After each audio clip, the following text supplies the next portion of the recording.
इन कारणों से महाभारत युद्ध में वीर गति को प्राप्त हुआ कर्ण कर्ण कौरवों का सेनापति था।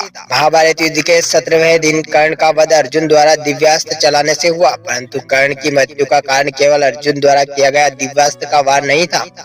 कर्ण की मृत्यु के पीछे कुछ ऐसा कारण थे जिनके कारण अर्जुन द्वारा कर्ण का वध संभव हो पाया। कर्ण को स्वयं को सुत पुत्र समझते थे। उन्हें इस सत्य का ज्ञान नहीं था कि वे एक क्षत्रिय हैं। गुरु परशुराम जी ने क्षत्रियों का ज्ञान न देने की प्रतिज्ञा ली थी और कर्ण ने उनके सामने क्षत्रियों के समान साहस का परिचय दिया, जिस कारण गुरु परशुराम जी बहुत क्रोधित हो गए और क्रोध में आकर उन्होंने कर्ण को शाप दे दिया कि तुम मेरी दी गई शिक्षा उस समय भूल जाओगे जब तुम्हें उसकी सबसे ज्यादा जरूरत होगी। अपनी वास्तविकता का ज्ञान न होने के कारण कर्ण के लिए मृत्यु का कारण बन गए। एक बार कर्ण अपने रथ से बहुत तेज गति में कहीं जा रहे थे। तेज रफ्तार रथ के नीचे एक गाय की बच्चियां आ गई, जिससे उसकी मृत्यु हो गई। यह देखकर एक ब्राह्मण को बहुत क्रोध आया और उसने कर्ण को शाप दे दिया कि जिस रथ पर चढ़कर अहंकार में तुमने गाय को के बच्चियों का वध किया है, उसी प्रकार निर्णायक युद्ध में तुम्हारे रथ का पहिया धरती में निगल जाएगी और तुम मृत्यु को प्राप्त होंगे। महाभारत के निर्णायक युद्ध के दौरान कर्ण के रथ का पहिया धरती में धंस गया और इसी बीच अर्जुन ने कर्ण पर दिव्यास्त्र से वार कर दिया और उसी समय कर्ण परशुराम जी के शाप के कारण अपनी शिक्षा भूल गए और ब्रह्मास्त्र का प्रयोग नहीं कर पाए और मृत्यु को प्राप्त हो गए। कर्ण की मृत्यु का कारण उनकी महादानी होना था।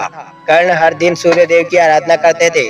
उस समय जो भी कर्ण उनसे दान मांगता था, कर्ण उसे अवश्य दान करते थे। अर्जुन की रक्षा के लिए देवराज इंद्र ने कर्ण से भगवान सूर्य से प्राप्त कवच और कुंडल दान में मांग लिया और अर्जुन को वह दान में देना पड़ा। दिव्यास्त्र कवच और कुंडल कर्ण दान नहीं करते तो उन पर किसी दिव्यास्त्र का प्रभाव नहीं होता और वह जीवित रहते। इस तरह कर्ण का दानवीर होना भी उनकी मृत्यु का कारण बना।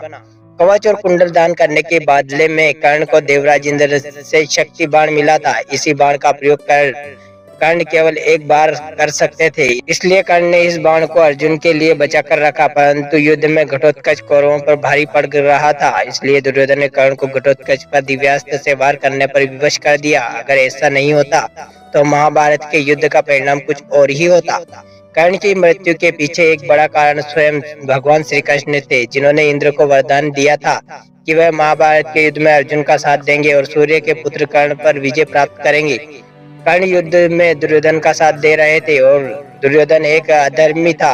अधर्म का साथ देने की वजह से कर्ण को वीर गति प्राप्त हुई। महाभारत युद्ध में जब कर्ण को कौरवों का सेनापति घोषित किया गया, तब कुंती ने कर्ण के सामने उसकी सच्चाई जाहिर कर दी और बताया कि पांडव तुम्हारे भाई हैं। इसी बात से कर्ण के अंदर पांडवों के प्रति भावुकता उत्पन्न हो गई और यही भावुकता युद्ध के दौरान उनके लिए घातक बन गई। तो साथियों, ये थी आज की कहानी। आई होप आपको पसंद आएगी। पसंद आए तो हमारे चैनल को सब्सक्राइब करके वीडियो को लाइक, कमेंट्स बॉक्स में जय श्री कृष्ण अवश्य लिखे। चलिए साथियों, मिलते हैं किसी नई कहानी के साथ, नए टॉपिक के साथ। तब तक के लिए धन्यवाद।